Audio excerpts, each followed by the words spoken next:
कल का जो वेदर सिस्टम्स था, एक स्ट्रांग इंटेंस वेस्टर्न डिस्टर्बेंस पश्चिम विक्षोभ हमारे नॉर्थ इंडिया तक आई थी। ये बहुत इंटेंस मतलब काफी डीप था, आपका 20 डिग्री से नीचे साउथ में आ गया था और अरेबियन सी से बहुत मॉइस्चर खींचा था सिस्टम ने नॉर्थ इंडिया की तरफ। साथ ही साथ एक ट्रफ था ईस्टर्लीज में, लोअर लेवल्स में, जिसका साथ ये इंटरैक्ट करके बंगाल की खाड़ी से मॉइस्चर और अरेबियन सी से मॉइस्चर मिलके आपका सीवियर थंडरस्टॉर्म एक्टिविटी पूरा नॉर्थ, सेंट्रल और वेस्ट इंडिया में हुआ है। अगर आप आंकड़े देखते हैं तो हमारा 6 से 7 सेंटीमीटर बारिश हुई है।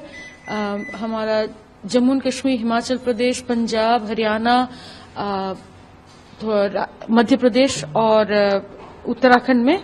और हेल स्टॉर्म, ओलावृष्टि काफी जगह से हुए हैं, यानी कि आपका पंजाब से हुई है, हरियाणा से हुई है, जो प्लेन रीजन्स है खासकर वहां से हेल स्टॉर्म, और उत्तराखंड से भी आई है चक्राता से, और आपका मध्य प्रदेश, ईस्ट राजस्थान, इन सभी जगह से हमने ऑरेंज अलर्ट दिए थे ओलावृष्टि के कारण, और हुआ भी है।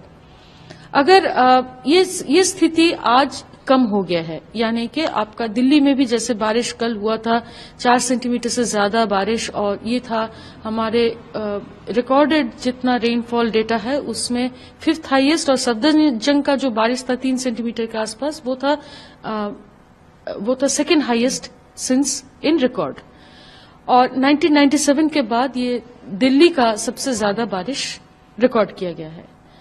आज का जो स्थिति है, धीरे धीरे ये जो इंटरैक्शन है खत्म हो रही है, मगर खत्म होते ही हमारा वेदर एकदम से चेंज नहीं होगी, क्योंकि एक अभी भी जो पश्चिम विक्षोभ है, पश्चिम विक्षोभ अभी भी आपका काफी इंटेंस है और दिल्ली के वेस्ट में है।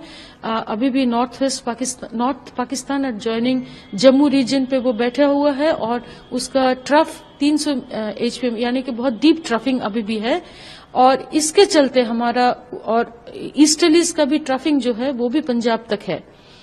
हमारी उम्मीद है कि आज शाम तक ये इंटरैक्शन खत्म हो जाएगी, आपका ट्रफ, वेस्टर्ली ट्रफ आगे निकल जाएगी, और ये इंटरैक्शन खत्म होने से धीरे धीरे वेदर आज आफ्टरनून से ही कम होना शुरू होगा पूरा नॉर्थ इंडिया में।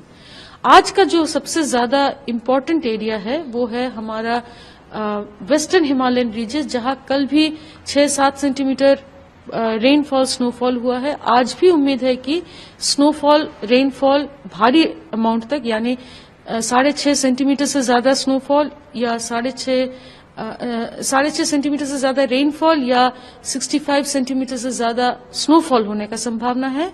पहाड़ी राज्य यानी कि हमारे eastern parts Jammu and Kashmir के, हिमाचल प्रदेश में और उत्तराखंड में संभावना है। और इसके साथ साथ हमारा थंडरस्टॉर्म एक्टिविटी जारी रहेगा, मगर थोड़ा ईस्ट में, यानी कि north west Uttar Pradesh, east Uttar Pradesh, और सबसे ज्यादा जो होगी वो ईस्ट मध्य प्रदेश में आज ओले वृष्टि होने की स्ट्रांग पॉसिबिलिटी, जिसके लिए हमने ऑरेंज कलर दिए हैं पूरा western Himalayan region as well as east Madhya Pradesh में। थोड़ा बहुत थंडरस्टॉर्म एक्टिविटी हमारा छत्तीसगढ़ में रहेगी और विदर्भ और नॉर्थ मध्य महाराष्ट्र में भी रहेगी, मगर वो थोड़ा कम इंटेंसिटी का रहेगा। ये जो सिस्टम हट रही है, आज शाम से जैसे ही मौसम साफ होने लगेगा, आपका टेम्परेचर्स नॉर्थ इंडिया में ड्रॉप होना शुरू होगा। हमारी उम्मीद है कि जैसे दिल्ली का भी आज 12 पॉइंट समथिंग है, तो टेम्परेचर आपका 4 से 5 डिग्री का तुरंत ड्रॉप होगा और 8 डिग्री में वापस चली आएगी। पूरा नॉर्थ इंडिया में हमारी उम्मीद है कि 3 से 5 डिग्री का ड्रॉप पूरा नॉर्थ इंडिया में एक दिन आगे पीछे होके ड्रॉप होगी अगले 2 से 3 दिन में। और इसके चलते हमारा फॉग कंडीशंस दोबारा रिकॉर्ड करेगा, क्योंकि मॉइस्चर काफी ज्यादा है, और cold wave, cold day conditions भी रिकॉर्ड होगा। अगर वेस्ट इंडिया में, नॉर्थ वेस्ट और सेंट्रल इंडिया में अगर हम फॉग का स्थिति देखते हैं, तो जैसे आज तो फॉग नहीं है, हिमाचल प्रदेश में कल के बाद परसों से फॉग शुरू हो जाएगी। हरियाणा, पंजाब में कल से ही शुरू हो जाएगी, और पश्चिमी उत्तर प्रदेश में भी कल से शुरू हो जाएगी। ईस्ट उत्तर प्रदेश में सिस्टम क्योंकि थोड़ा देरी से वहां पहुंचा है, तो कल नहीं परसों सुबह से फॉग शुरू हो जाएगी। और ईस्ट एंड वेस्ट राजस्थान में भी कल से वेरी डेंस फॉग होने की संभावना है। तो लगभग अगर हम मोटा मोटा बोले तो सारा नॉर्थ वेस्ट और सेंट्रल इंडिया तक आपका फॉग कंडीशंस आ जाएगी कल से। पहले वेस्टर्न साइड में, धीरे धीरे ईस्टर्न साइड में थोड़ा सा ईस्ट सेंट्रल या north eastern parts of north India में आना शुरू हो जाएगा। इसके साथ कोल्ड वेव कंडीशंस भी आ जाएगी। कोल्ड वेव जैसे ही ये सिस्टम हट जाएगी, इतना बर्फबारी के कारण से हमारा जम्मू एंड कश्मीर में परसों से शुरू हो जाएगी कोल्ड वेव कंडीशंस। हिमाचल में सबसे ज्यादा कोल्ड वेव चल रही है और चलेगी भी, क्योंकि इसके बाद सीवियर कोल्ड वेव भी आने की संभावना है। पंजाब हरियाणा में आपका कोल्ड वेव परसों से शुरू हो जाएगी और राजस्थान में भी। दिल्ली में अभी 8 डिग्री के आसपास का टेम्परेचर का अनुमान किया जा रहा है। अभी मिनिमम उतना ज्यादा फॉल नहीं हो रहा है, क्योंकि काफी बड़ी हुई है ये सिस्टम आने के कारण से, तो इतना ज्यादा ड्रॉप करेगी या नहीं वो हम लोकल स्केल में बताएंगे। इसके साथ एक और चीज आएगी कोल्ड डे, यानी कि आपका दिन का तापमान काफी कम होगा, ताकि एहसास उसका बहुत ठंड का होगा। तो वो होगा हिमाचल प्रदेश में, तो ये पंजाब में और राजस्थान में आगे आने वाले आज कल में ऐसा ही रहेगा, आज और कल। तो मतलब पहले आपका कोल्ड डे रहेगा, उसके बाद कोल्ड वेव शुरू हो जाएगा और साथ ही साथ फॉग भी चलेगा। तो ये सभी कारणों से जो पहाड़ी क्षेत्र हैं यहाँ पर आप समझ पा रहे हैं कि इम्पैक्ट काफी ज्यादा होगा, क्योंकि स्नोफॉल है, कोल्ड वेव है, कोल्ड डे है।